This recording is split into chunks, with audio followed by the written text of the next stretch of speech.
Egunon eta ongi etorri, eskerrik asko etortzeagatik eta zure proposamenak emateagatik. Hemen gaude zure proposamenak entzuteko. Oso garrantzitsua da guretzat zure iritzia erantzuten saiatuko gara. Decía que muchísimas gracias por venir. Para nosotros es muy importante vuestra opinión. Supongo que sabéis que tenemos un consejo también de la infancia, donde cada vez os preguntamos más a los niños y niñas cómo veis nuestro municipio, porque creo que es importante contar con vuestra opinión. Y esta actividad de Pleno Chiqui es una actividad que se lleva haciendo ya muchísimos años, donde nos hacéis diferentes aportaciones que os agradecemos y que además tenéis que saber que sois muy importantes porque en todo esto que tiene que ver con el reciclado de los materiales, con el llevar las basuras correctamente a cada uno a su contenedor, pues vosotros y vosotras pues educáis muy bien a vuestros padres y madres para que realmente se pueda llevar a cabo, ¿no? Y hementxe gaude Julen Domínguez, Paul Yarza, Javier Sánchez, Miren Urionaguena, Mikel Cantero, Aritoqueta Araiztegui, Jol Guisasola, Bea Gamiz eta ni Juan Carlos Naiz. Por tanto, agradeceros muchísimo que estéis aquí. Colegio San Pelayo y Colegio San Lorenzo, creo que me han comentado, y por tanto, pues vamos a iniciar la sesión, ¿de acuerdo?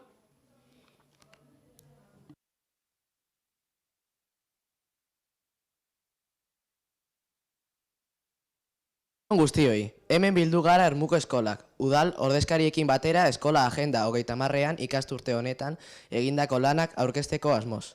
Aurten, lehorreko bizitza gaiaren ingurua azterketa lanak egin ondoren, ateratako ondorio eta proposamenak pleno honetan aurkeztuko ditugu. Ermuko herria hobetzeko asmotan. Denon lana hoberako izandako delakoan gaurko saioarekin hasiko gara. Eskerrik asko. Kaixo, gu Jokinetan egara DBH-ko lehenengo mailako ikasleak eta San Pelaio ikastetxetik gatoz. Egindako lana, gure eskola inguruan dauden basoak aztertzen ibili gara eta ikusi dugunez pinuen mosketak egin dira. Arazoak. Edozen zuhaitz edonon landatzea ez da beti irtenbiderik onena, eta batzuetan hobe izango da belardiak edo zuhaizkak ustea ekosistema berreskuratzeko. Ikusi da pinuaren eta eukaliptoaren landaketa biderik kaltegarriena dela lurzoruarentzat. Konpromesuak, basoko landareak, zuhaitzak eta animaliak errespetatu eta babestuko ditugu. Paperaren kontsumoa murriztuko dugu. Zuhaitzak landatzeko kanpainetan parte hartuko dugu eta ez dugu zaborrik utziko gure basoetan. Proposamenak. Gure proposamena hauze izango zen. Zuhaitz autoktonoen landaketa bultzatzea, basoen jabei. Hori bai, hauei diru laguntzak emanez. Eskerrik asko, Javier Sánchez erantzuten saiatuko da. Javier.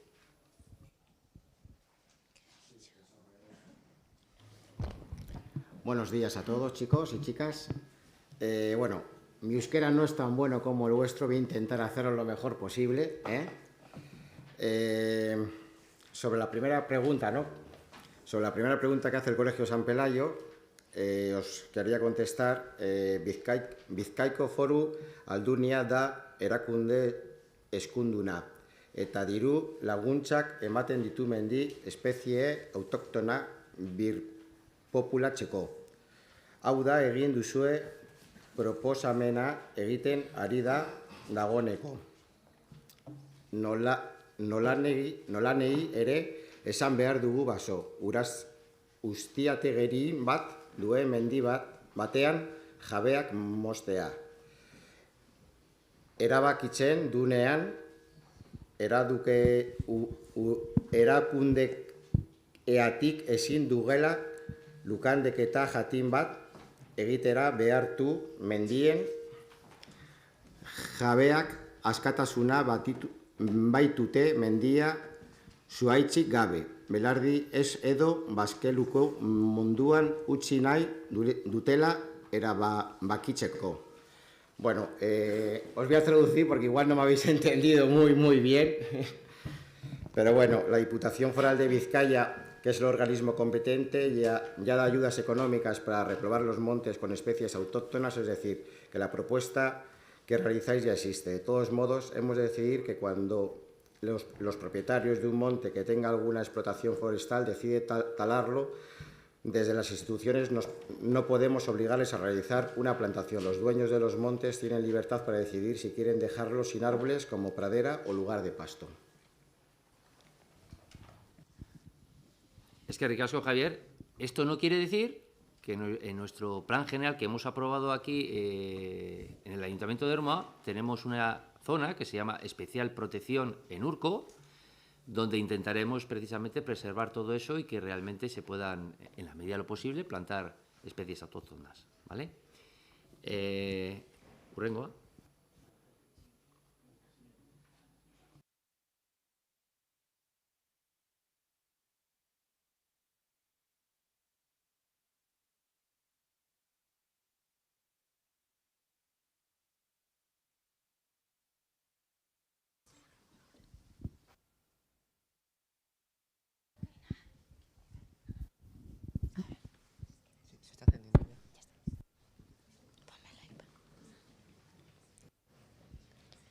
Kaixo, Are eta Maider gara, lehen hezkuntzako laugarren mailako ikasleak. Egindako lana, basok ekosistema aztertzen ibili gara. Ikasi dugunez baso animaliak eta landare espezie askoren bizilekua eta lurreko ekosistema nagusia da. Zuhaitzek, hegazti eta insektu askoren habitat gisa balio dute. Arazoak, landu dugunez txori espezie batzuk ingurunen naturalaren hondatzearen ondorioz ez dute habe egiteko aukerarik. Proposamenak, txorientzako kabitzoa jartzea herrian zehar. Honela, txori espezie batzuk ingurunen naturalaren hondatzearen ondorioz habe egiteko aukera izango dute. Eskerrik asko, erantzuten saiatuko da Paul. Aupa, gaztiok. Zuen kezka oso zanguratzua da, ikusteak, esan duzuen bezala inguruko zuhaitzak eta moztuta daudela, eta gure inguruan bere industria asko dagoelako. Txoriek eta bizizaten dira euren ingurua, ingurumena zainduta dagoenean. Hau da, gure bizigara ermuan bizigara, dakagulako inguruan, dakagulako lantegiak, dakagulako eskolak, dakagulako lagunak, eta urak ere hori behar izaten dabe. Alanda guzti ere, ikusita zuhaitz asko moztu dira zela, egia da, kabiak egiteko zailtasun handia dutela txoriek. Orain dela urte asko, ermuan, udaletxeak bultzatuta, jarri ziren halako kabiak, herrian zehar, eta baita ere Maiabirako bidian. Zuek proposatuko bazenuke tokiren bat halako kabiak eta jartzeko, gu ondo ikusiko genuke. Gure aldetik ikusi duguna da, hor Ongarain dagoen Selva Negra izeneko toki hori, politxar oldeku egokia izango litzateke, halako kabiak eta egin eta bertan jartzeko. Baina, zuen eskuetan dago, esatean nun nahi duzue jarri toki hauek. Bai? Mila esker. Eskerrik asko, Paul. Hurrengoa. Kaixo, gu Nahi eta Paul gara, LH-ko 3. mailako ikasleak. Egindako lana. Gure herrian dauden berdeguneak aztertzen ibili gara. Horretarako ibilbide batzuk egin genituen zonalde desberdinetik. Arazoak, berdegune gero eta gutxiagoak daudela, gure herrian ikusi ondoren. Beharrezkoa iruditzen zaigu berriak sortzea beraz. Proposamenak, beti ondoko aldagelen lekuan hauek bota ondoren. Berdegune berri bat sortzea zuhaitz eta landare autotonoak landatuz. Izango zen gure proposamena. Julen, ¿no? ¿Es? Javier, venga. Bueno, proposatzen duzuena egingo da. antzinako aldagailak botatzen direnean. Berdegune bat geratuko da, eta berten mahai eta jarlekuren bat ipiniko dugu. Aiziarako leku moduan. Lo que ponéis sí se va a hacer. Cuando se derriben los antiguos vestuarios, seguirá un espacio en el que se pondrá césped y algunas mesas y bancos a modo de lugar de ocio y esparcimiento. ¿Vale? Venga.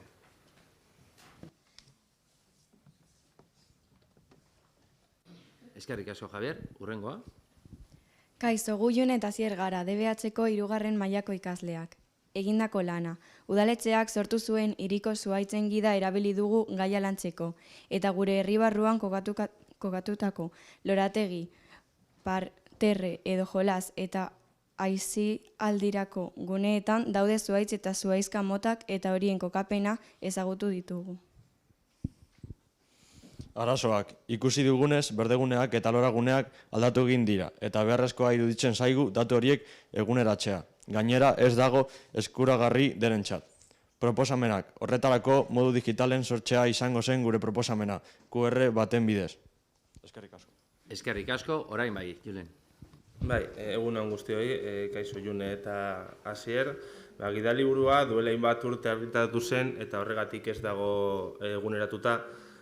Baldespinako Markesaren parkean kartel eguneratu bat jarri da duela gutxi eta laster San Pelaio parkean beste bat jarriko da QR kodeekin. Eta kode horiek espezie bakoitzari buruzko informazioa duen webgune batera lotuko dira.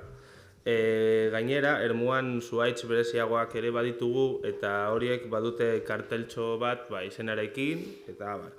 Hori guztia jartzen dugunean, konpromisoa hartu behar duzue ikustera joateko eta nahi baduzue, ni ere joango naiz zuekin.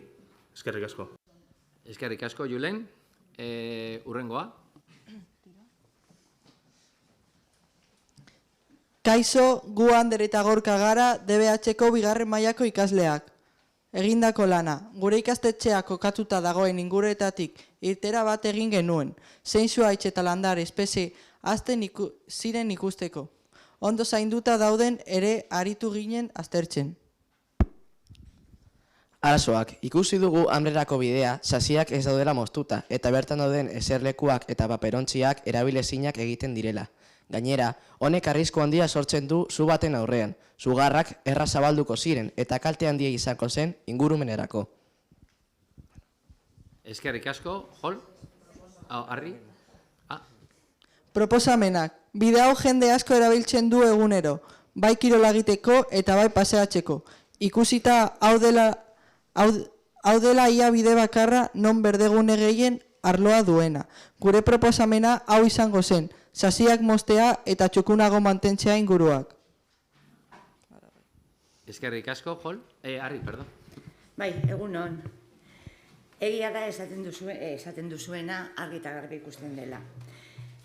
Mantenimentua udaletxeko ardura da, baina baita ere mankomunitatekoa. Orduan, ahaleginak egingo ditugu, bai mankomunitateari eta bai udaletxea aldetik, hori askoz gehiago mantentzea.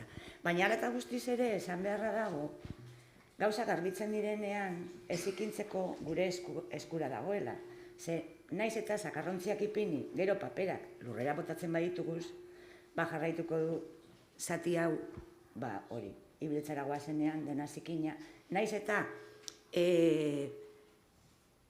landarez eta josita egon hori garbitu egingo dira, baina gero hori garbitzen denean ikusten da nolakoa garen. Orduan, gure aldetik ahaleginak egingo ditugu hori ondo mantentzeko, baina zuek ere eta guk ere eskuan jarri behar dugu gure ahaleginak. Mi esker. Eskerrik asko, Arri. Urrengoa. Kaixo, gu Noa eta Markel gara, lehen hezkuntzako 5. mailako ikasleak. Egindako lana, gure eskola barruko berdeguneak aztertzen landare inbaditzaile bat genuela ohartu ginen, Kortadela Seioana. Eta desagerrarazi genuen. Ibilbide bat egin genuen berano txiki aldetik paisaia behatzeko eta ingurumena aztertzeko. Arazoak, ermuko leku batzuetan ere ikusi ditugu landare inbaditzaile hauek. Berano txiki iruntz dagoen bidean eta San Lorentxoko zubitik pasa ondoren. Arazoa da, oso kaltegarriak direla ingurumenerako eta oso azkar zabaltzen direla.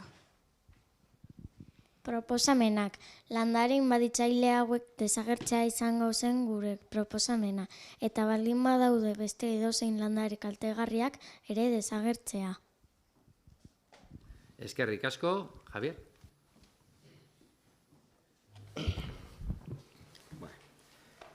Udalak denok artean onetsi dugun gure hiri antolamenduko plan orokorreko ezarpenei jarraituz jarduten du. Esan beharra dago gure herriak berdegunez ingurututa egoteko privilegioa duela. Etxetatik oso hurbil ditugu eta errezegatik balioa eman behar zaie herri enguratzen duten gune horiei. Nolanei ere ermuak baditu beste premia batzuak ere. Etxe bizitak, gaztentzak etxe bizitak... Ah, sí. Perdón, perdonar, Es la anterior, vale. Vale, sí. Sí. Perdonadme, chicos, es que yo el euskera para mí es muy complicado, ¿vale? Y bueno, intento hacer lo mejor que puedo, pero bueno. Y me he equivocado de pregunta, ¿vale? Bueno, sobre verano txiki, ¿verdad? Vale. Venga. Verano txikirako bidearen zati bat Maiabiako udalerrian dago. Eta gauza bera gertzatzen da Saiabenteko zubia iragaiaten Zaldibar dela. Guk ermuaren lurralde eremuan jarduten dugu. Landare inbaditzaileak kentzen. Eta Bizkaiko Foru Alkundiarekin lakindetza aritzen gara Foiopia japonika izeneko landera inbaditzailea kentzen. Bai, eta uraren euskal agentziarekin ere ibaiertxaten iretzen diren landare ibanditzaile batzuk mosten. Bueno, parte del camino hacia Verano Txiki está en el término municipal de Maiabia, y lo mismo sucede al pasar el puente de San Lorenzo, que es Zaldívar. Nosotros actuamos en el territorio de Ermua, eliminando las plantas invasoras y colaboramos con la Diputación Foral de Vizcaya en la eliminación de las plantas invasoras denominadas Faiopia japonica, y también con la Agencia Vasca del Agua en algunas plantas invasoras que salen en las márgenes de los ríos. Espero que me disculpéis, por favor, porque estoy muy nervioso también, porque yo el euskera para mí os he dicho que es un poquito complicado, encima hoy tengo a mi hijo delante y me está poniendo, vamos, me va a poner un 0 seguro. Venga, chicos. Eskerrik asko, Javier. Hurrengoa? Kaixo, guan ere eta June gara. Lehen hezkuntzako 6. mailako ikasleak. Egindako lana. Gure herriko planoa asteetzen ibili gara ikusteko non dauden berdeguneak kokatuga eta zenbat dauden. Arazoak. Beste arazo hau ere ikusi dugu. Hau da, Ermuan berdegune gero eta gutxiago daudela. Eraikin gehiegi egiten direlako. Etxe bizitzak batez ere. Konpromesuak. Gure aldetik dauden berdeguneak errespetatzeko eta zaintzeko konpromesua hartzen dugu, zaborontziak ondo erabiliko ditugu eta ez dugu ezer botako. Ez basoetan, ez herriko berdegunetan. Proposamenak. Pentsatzen dugu beharrezkoa dela dauden berdeguneak mantendu behar direla eta eraikinak egitea berdeguneak errespetatuz. Eskerrik asko. Udalak denon artean onetsi dugun gure hiri antomalandeko plan orokorreko eserpenei jarraituz jardutzen du. Esan beharra dago gure herriak berdegunez ingurututa egoteko privilegioa duela. Etxeetatik oso hurbil ditugu eta horrezagatik balioa eman behar zaie herria ingurutzen duten gune horiei. Nolarai ere, emuak baditu beste premia batzuk ere. Etxe bizitzak, gazteentzat, etxe bizitzak, oroar, aurrentzako parkeak, bizikleta, parkeak, berdeguneak. Gure iurraldea txikia da eta bertan premia guztiei erantzun behar zaie.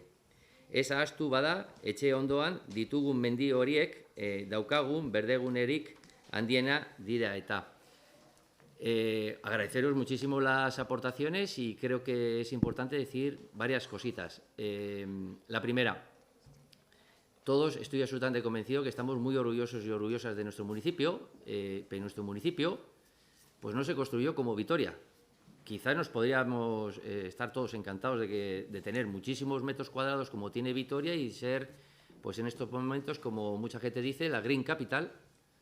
Pero Ermua, de la que nos sentimos todos muy orgullosos, pues se construyó buena parte de ella en los años 60, cuando nuestros abuelos y abuelas, vuestros abuelos y abuelas, vinieron en los años 60, se construyó un municipio con muchísimas viviendas, con muchísimas fábricas en el casco urbano del municipio, y eso es lo que hemos tenido como municipio. Y como sabéis también, se han construido muchas viviendas en las laderas de los montes que ahora nos obligan pues, a hacer ascensores públicos, que nos obligan a hacer muchas cosas. Supongo que todos y cada uno de vosotros y vosotras viviréis en viviendas y supongo que todos y cada uno de vosotros y vosotras en un futuro pues necesitaréis viviendas. Por tanto, tenemos que combinar las necesidades de la ciudadanía con más espacios verdes, con más viviendas y con más viviendas también destinadas a las personas jóvenes. Sí creo que es importante que sepáis que buena parte de estas viviendas se han construido donde antes había fábricas. Y yo ya sé que más de uno puede pensar, bueno, ¿y por qué en esas fábricas no se hacen espacios verdes? Pues la realidad es que para poder hacer fábricas en esos espacios verdes hay que adquirirlas, descontaminarlas, etcétera, etcétera. Y eso pues cuesta mucho dinero. Entonces, creo que eso también es importante para que sepamos todos y todas pues realmente las dificultades, las problemáticas que hemos tenido en Ermua y cómo tenemos que irlas solventando poco a poco entre todos y todas, ¿no? Tenemos muchos espacios verdes que nos rodean, donde tenemos la posibilidad de poder hacer los caminos medioambientales hacia Ambre, o bien hacia la presa, o bien hacia muchos de los sitios donde realmente en nuestro alrededor pues tenemos muchos sitios donde podemos pasear. Pero por supuesto pues vamos a tener en cuenta pues todas esas propuestas realmente para intentar entre todos y todas construir pues el municipio que nos gustaría en un futuro, ¿vale? Y por tanto pues agradeceros muchísimo la aportación. Y muchísimas gracias. Hurrengoa. Kaixo, gu San Lorenzoko eskolako ordezkariak gara. Lehen hezkuntzako lehenengo, bigarren, hirugarren, laugarren eta seigarren mailako ikasleak. Gela bakoitzeko bi ordezkari ditugu eta guztira 14 gara. Gu Umu, Insaf eta Iker gara. Laugarren eta bigarren mailakoak. Artengo ikasturtean, agenda 30ko 15 helburuarekin lotuta, lorreko bizitza, eskolatik hurbil ditugun berdeguneak aztertu ditugu. Hurbilen ditugun berdeguneak auzoan bertan daude. Hiri berdeguneak dira. Espazioan azterketa egin eta ondorio batzuk atera ditugu. Eta ondorio hauetatik abiatuz, gure proposamenak eta konpromisoak erabaki ditugu. Hona hemen gure lana. Egindako lana. Autopistoan ondoko parkea den eta Gipuzkoa etorbideko jardinen den diagnostiko egin dugu. Espazio hauetan dauden landadeak identifikatu ditugu. Landade hauek bertokoak edo kanpokoak diren aztertu dugu. Landadeak zein egoeratan aurkitzen diren begiratu dugu. Espazio hauetako lurra zein egoeratan dagoen ere ikusi dugu. Orokorrean espazio hauek zein egoeratan aurkitzen diren baloratu dugu. Txukuntasuna, garbitasuna, landare hormikuntza. Zabaldu begiak, begira gure mundua. Zabaldu begiak, Altza beso bat gero bestea, astindu indarrez banatu airea. Lurra da gure ama, zaindu gure lurra. Dantza dezagun, mugitu zaite. Esne bidetik oihartzuna entzun dezagun. Altxatu zaite, salto irri, dantza zaindu dezagun. Esnatu zaite, gure planetan behar gaitu jaso dezagun. Mugitu zaite, bat, bi, hiru. La la la, la la la la. Esna zaitez lagundu. La la la, la la la la. Oh. La la la, la la la la. Esna zaitez lagundu. La la la, la la la la. Oh. Zabaldu begiak, begira gure mundua. Zabaldu begiak,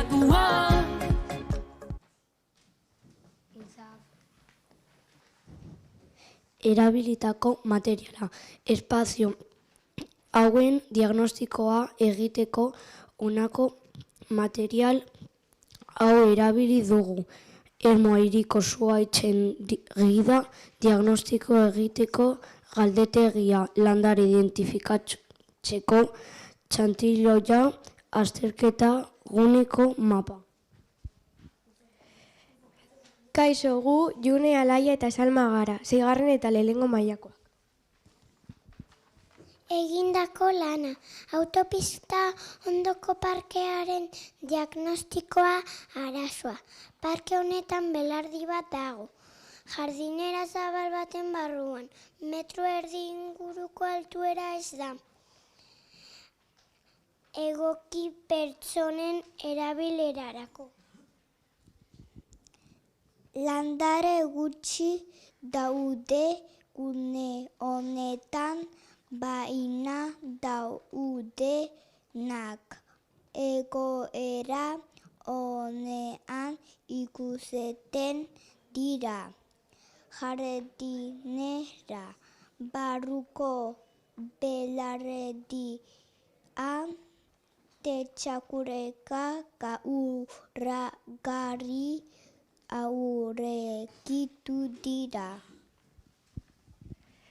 Egindako lana, Gipuzkoa etorbideko jardineren diagnostikoa. Arazoa, Gipuzkoa etorbideko jardineretan batez ere zuhaixkak daude. Zuhaitz eta berar landare gutxi daude. Lilipa, tulipan eta iazintoren bat edo beste. Bertan landatutako espezie gehienak kanpokoak dira. Bertako espezie oso gutxi daude. Madariondo, aranondo eta gorostien bat edo beste. Landareak orokorrean ondo zainduta daude. Batez ere zuhaixkak, moztuta eta txukunduta, baina ez kasu guztietan. Jardinera gehienetan landariz ondo hornituta daude, baina daude landare gabeko hutsuneak. Jardineretako lurra ez dago landuta eta aireztatuta, gogortuta eta berdinez estalita agertzen da toki askotan. Jardinerak zikin ikusten dira, zaborra dago eta batez ere txakurkak ugari aurkitu dira. Gu Lukas eta Jone gara, 6. eta 3. mailakoak, proposamenak San Lorenzo auzoko inguru gune berdeak, Gipuzko etorbidea eskolak ondoko parkea, Errotabarri plaza, eguneratzea proposatzen dugu. Espazio hauek txukunagoak, politagoak eta berdeagoak izan daitezen, eta auzoko zein herriko biztanleek hauetaz disfrutatu dezaten.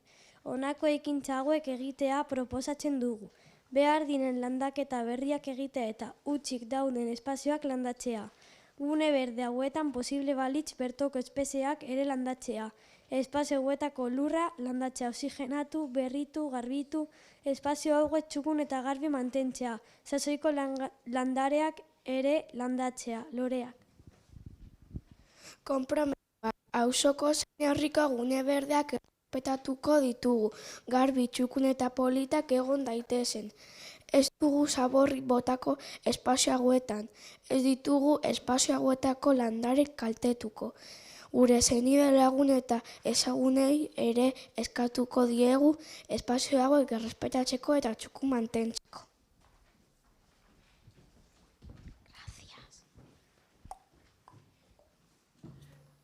Lehenengoa, Bea?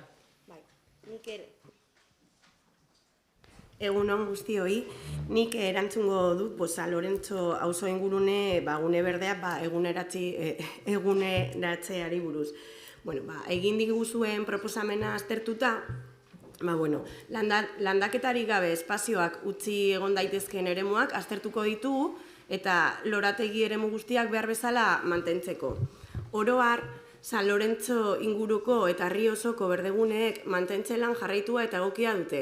Askotan, geotextil izeneko lamina bat erabiltzen dugu, horrek lurra estaltzen du mantentzen lanak errazagoak izan daitezen eta txakurren gorozkiak errazago kentzeko. Bertako espeziei dagokionez, pentsen zazue lorategietan ezin dela zuhaitzik jarri.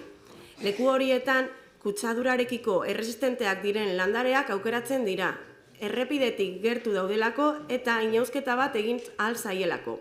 Izan ere, jardinerak ezifizikoa dira espaloia eta errepidearen artean eta trafiko zaratak minimizatzen dituzte. Sasoiko loreak erabiltzen dagokionez egiten ari gara dagoeneko. Urtero loratzen diren eta urte batetik bestera irauten duten landaren erraboi asko erabiltzen dira. Herriko beste toki batzuetan sasoiko loreak jartzen dira eta horiek hasi hil eta beste batzuk landatzen dira. Baina Gipuzkoa hiribireko jardineretan ezaugarriak direla eta urtean behin loratzen diren lorea jartzea komeni da. Urtean denboraldi batez loratzen diren erraboiak erabiliz. Eskerrik asko. Eskerrik asko. Hurrengoa. Gu umo eta malak gara. Laugarren eta hirugarren mailakoak. Proposamenak. Espazioan azterketa egiterakoan, arreta gehien deitu digun gauza zera izan da. Bertan aurkitu ditugun txakurren kaka kantitate nabarmena. Badakigu, herriko beste toki batzuetan txakurrak solte ibiltzeko gunak daudela. Eta hori da hain zuzen gura ausorako eskatzen dugu. Txakurrentzako espazio edo guneren bat egokitzea gura auzoan. Jardinerak garbi eta txukun mantendu ahal izateko. Txakurrak sortutako zikinkeria gune hauetatik desagurtu dadin, kartel debakitzalez gehin, kartel ezitzalak ere jartzea proposatzen dugu. Txakurren jabeak beraien erankutzizunak kabetu daitezen. Konpromesuak. Txakurra dugunok beti lotuta eramango dugu hirigunean eta txakurrak aske ibili daitezken guneetan. Bakarrik askatuko dugu gure txakurrak sortutako zaborra eta zinkinkeria jasoko dugu beti. Txakurra duten familiak, ideak, lagunak eta ezagunak konpromiso honetan inlika daitezen ahal eginduko gara. Gu Jon eta Randol gara, hirugarren eta... No pasa nada. Eskerrik asko. Paul. Me quedo. Aupa.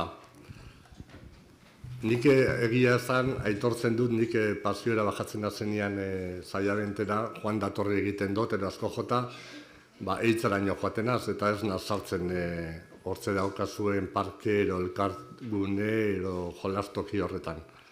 Baina nengo astean, jakin dauze galdera hau geneukala zuen partetik, ia egunero jeitzinaz ikuskatzera toki hori. Egia zan, horre parketxu hori eta reka artean badagoela txakurrendako aski ibiltzeko tokia. Baliteke txakurrek eta ataratzen dituztenentzako ez izatea gokiena ero nahi izatea beste tokiren bat izatea, ez? Baina egia zen, gogunetan joan nazenian ere, txakurkakari gorozterik ez ditut ikusi parkean, hori suposatzen dut nahi izan duela aldizka garbitzen diela.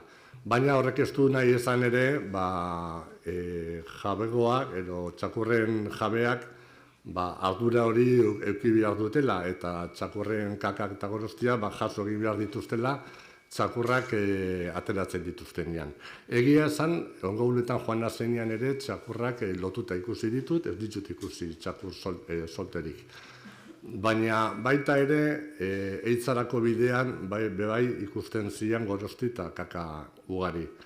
Orduan bai eskatuko nieke jabeeri, txakurrak bai lotuta erabiltzea, eta baita ere, euren ardura danez, horrek gorostiak eta kakak jasotzea, txakurrek euren nahiak egiten dituztenean. Alanda guzti, zuek eskatzen dozue, ondo ikusten duten bezala, debekagarria barik eskagarri kartel bat ero jartzea.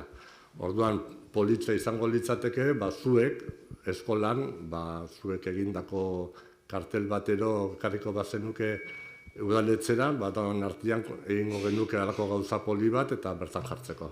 Mila esker. Eskerrik asko. Urrengoa? Gu Jon eta Randol gara, 3. eta 4. mailakoak. Proposamenak herriko lehorreko bizitzaren azterketa egiteko proiektua hasi genuenen konturatu ginen ikasle gehienok ez genituela ezagutzen ermuak inguruan dituen espazio natural esanguratsuenak. Basoak, mendiak, errekak, aisialdirako guneak. Horregatik pentsatu dugu datorren ikasturteari begira egokia litzatekeela eskola umentzako naturibildeak antolatzea modu honetara espazio hauek ezagutu disfrutatuko eta zaindu ahalko genituzke. Agian posible da udalak antolatzen dituen ingurumen tailerren barruan antolatzea naturibilde hauek.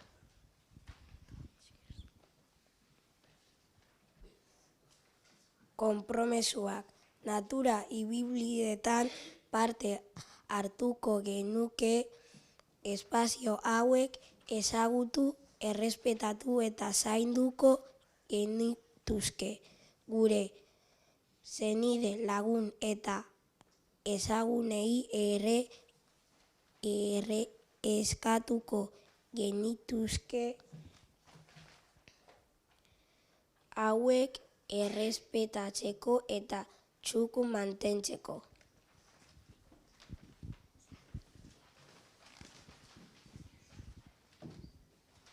Eskerrik asko, Jol? Egunon, San Lorentzoko eta San Pelaioko neska mutilak. Nik uste dut galdera hau egiterakoan aurkezten duzuela zuen inguruari buruzko kezka. Uste dut urtean zehar izugarrizko lan egin duzuela, bai San Pelaiokoak, bai San Lorentzkoak. San Lorentzkoak ez bakarrik aurten, baizik eta iaz ere eskaera batzuk egin zenituzten, eta gaur, gero ikusiko dugunez, hemen zaudeten batzuk, egon zarete iazko proposamenak burutzen. Aurkezten duzuena galdera hori egiterakoan da, kezkatuta zaudetela, zuetako askok, ez duzuelako ezagutzen zuen aldameneko inguru giroa. Zer dagoen San Lorentzon aldamenian, ze erreka, ze baserri, ze mendi, eta San Pelaion berdina gertatzen da.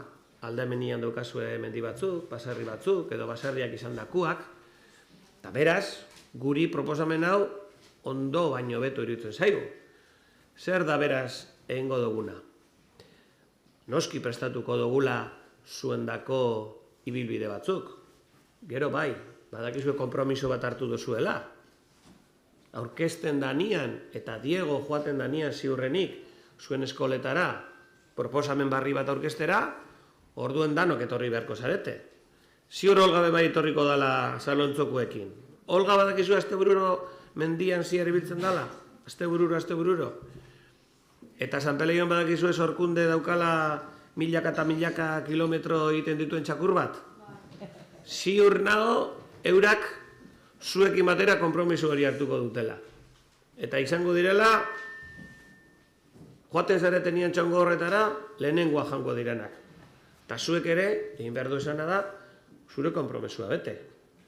Basalontzokoak ikasiko duzue zer dan eitzako bidia, zer dan josio, zer dan espilako baserrixa, aldamenean daukazue, eta igual ez dakizue espila baserrixa dala zuen eskolan atzian dagoena.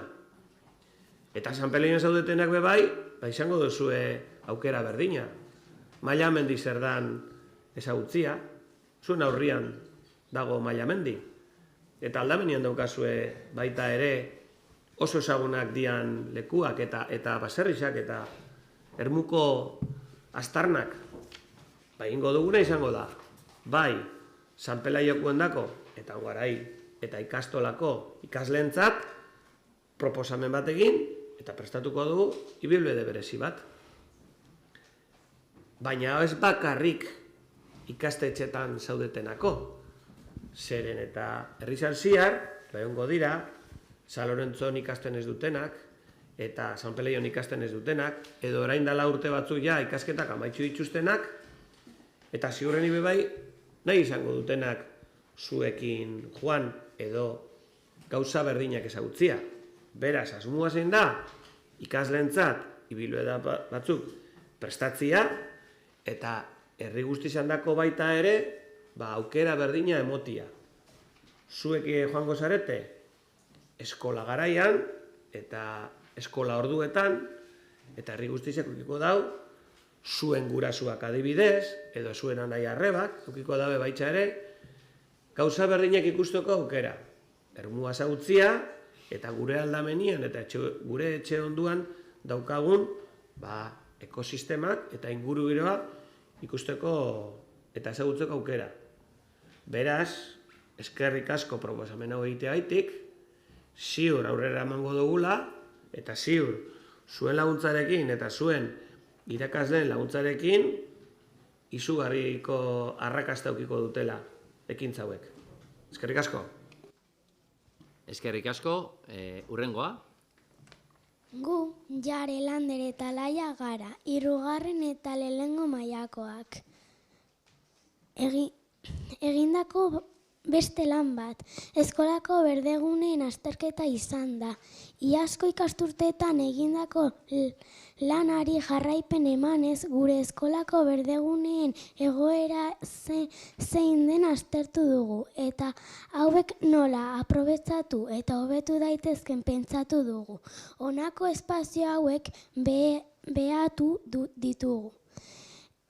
Haurrezkuntzako berdegunean, baratza, LH-ko patioko orontziak eta balkoiak, arazoak. Haurrezkuntzako eraikinaren ondoko dagoen berdegunean, haurrezkuntzako ikasleen erabile izan duten jolas garaia, horrela ikasle txiki.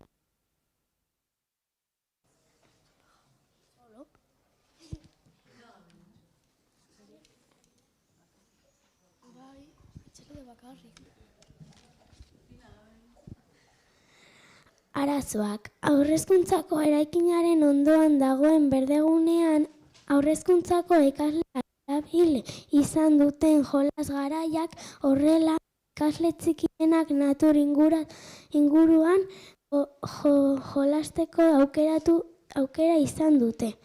Iaz espazioa hautsik itzi beharrean aurkitu ginen bertan zorioak eta kaparrak agertu zirelako, eta hainbat ume kutsatu ziren.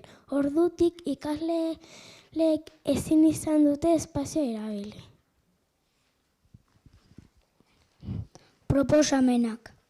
Haurrezkuntzako berdegunea berreskuratu nahi genuke, baina ez dakigu zein baldintzetan dagoen, eskatzen dugu espazio hau ikasleak bertan aritzeko segurua dela ziurtatzea eta eskolako espazio natural bezala berreskuratzea. Konpromisoak. Espazioa zainduko dugu, garbi eta txukun mantenduko dugu. Espazio hau haurre hezkuntzako ikasleek erabiliko dute. Bertan jolasteko eta natura gogozatzeko.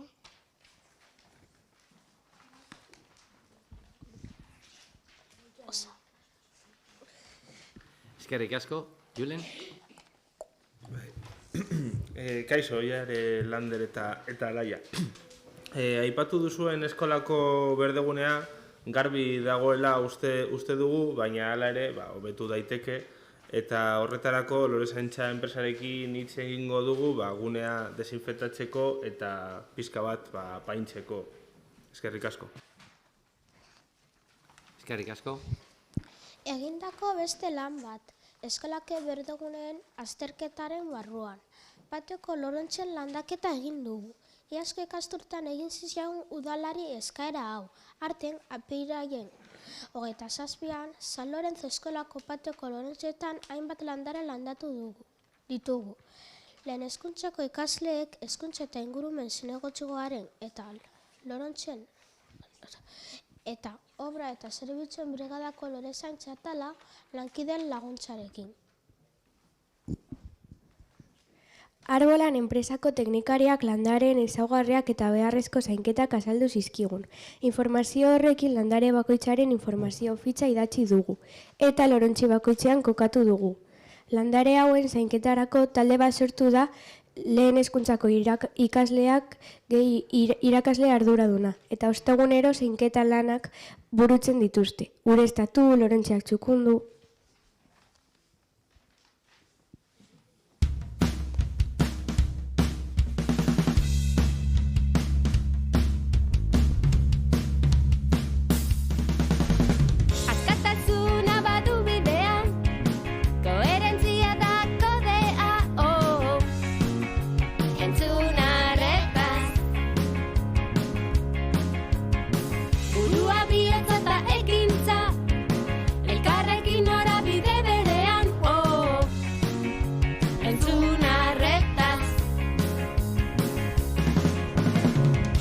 Bihotzetik bihotzera, pentsamendua zabaltzera.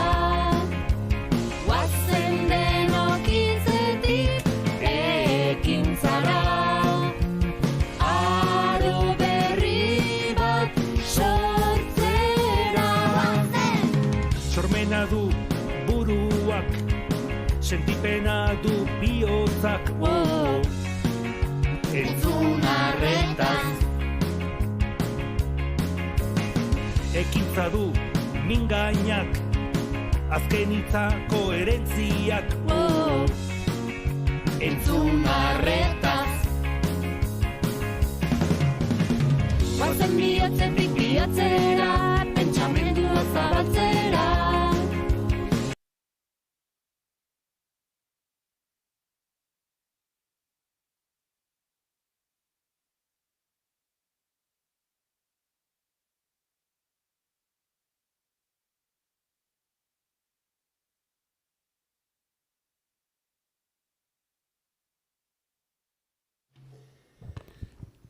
Orain, lehen ensaiotu dugun moduan, alkatiak amaiera emango dio pleno honeri, bilera honeri. Baina amaitzu aurretik, hemen ikusten duzuen kartel honetan, gero bai Olgari eta bai Sorkunderi bialduko diegu, batara desaten pare bat kopia zuen eskoletan ipintzeko, hemen labur biltzen da, ia sartutako konpromisuak eta aurten burutu diranak. Atzo, zuen lagun batzuk, zuen eskoletan dauden beste pertsona batzuk etorri zian, aurkezpen berdina egin zuten, eta aurkezpen horien ostian, konpromiso batzuk hartu eta konpromiso batzuk martxan jarri dira. Kasu honetan, Ongaraiko eta San Lorentzoko eskolan. Zer eskaera egin ziran iaz, bai Ongarai aldetik eta bai San Lorentzon aldetik. San Lorenzo eta Ongarai aldetik iaz izan ziren etorri zianak. Zer eskatu zenuten edo zer eskatu zuten iaz San Lorentzoko ikasliak?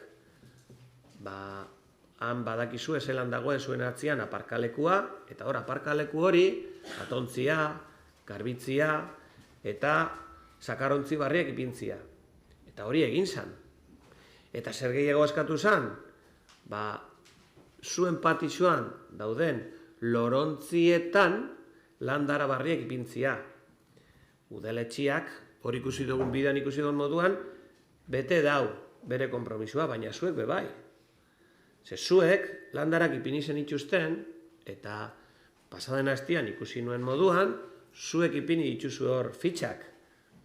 Zuen lagun guztiak jakin dezaten zer dagoen landatuta lorontze horietan.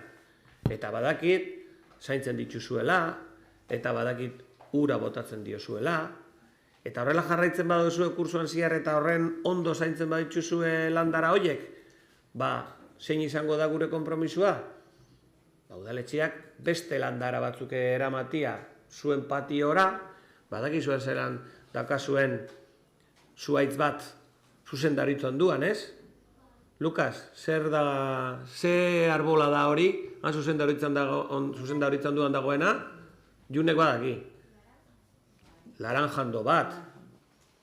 Iaz, datorren urtean, behar bada, laranjondoaren horren onduan beste bat ipini dezakegu, edo beste arbola bat, berdin, zaindu dezazuen.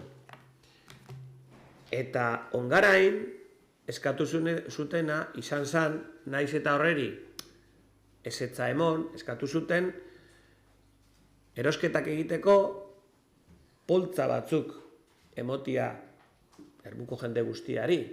Zer da gertatzen dena, hori askotan egin dala, poltzak emon dira, karroak emon dira, baina ongaraikoak baita ere eskatu zuten, eta zuek ere badakazue, bai San Lorentzokuak, bai San Pelaiokuak, 10 eramateko poltza bat. Ze kolorekoa da, Randolf? Ikusten dozue? Zelan ere biltzen dozuen, zelan dakizuen? Hori izan zen, zuek iaz eskatutakoa, baietza udaletxiak eman ziona, eta orain erabiltzen duzuena.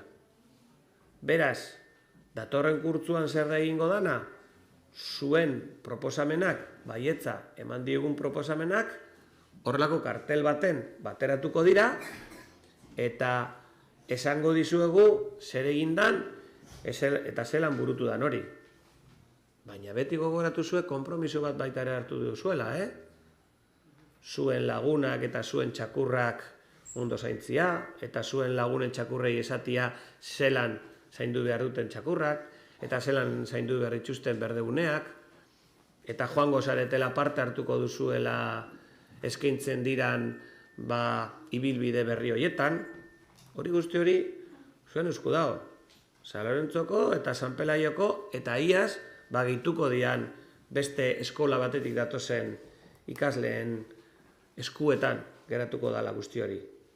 Beraz, hau, zuen eskoletara bialduko da, bai Sorkuntek, bai Olgak ziur ipintzen dutela, egunero ikusi dezazuen, eta datorren urtean, zuetako batzuk hemen egongo zarete, urtengo proposamenak zelan burutu diran ikusteko.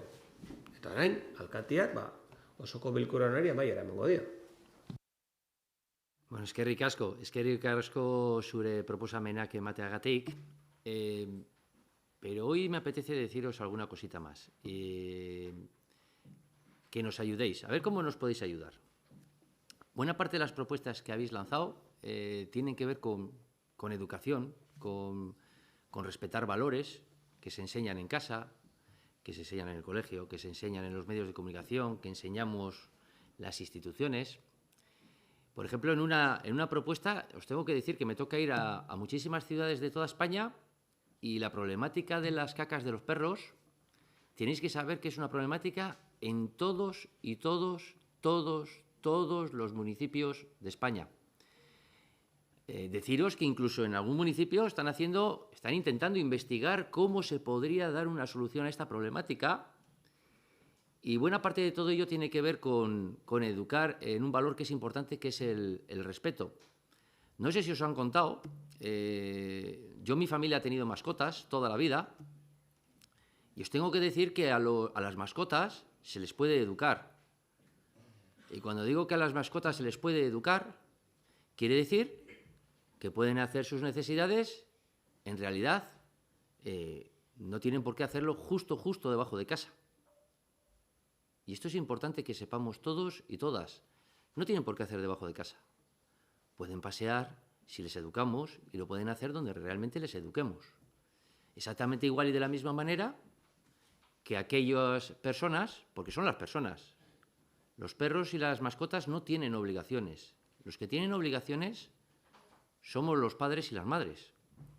Y por tanto, también tengo que deciros que cada vez más y más personas recogen los excrementos de los perros, pero que realmente todavía tenemos que hacer un ejercicio muy importante con propuestas como las que nos habéis lanzado, pero por tratar de educar a nuestros compañeros, compañeras, a nuestros padres y a nuestras madres, y es un ejercicio que tenemos que hacer todos por intentar respetarnos en la ciudad.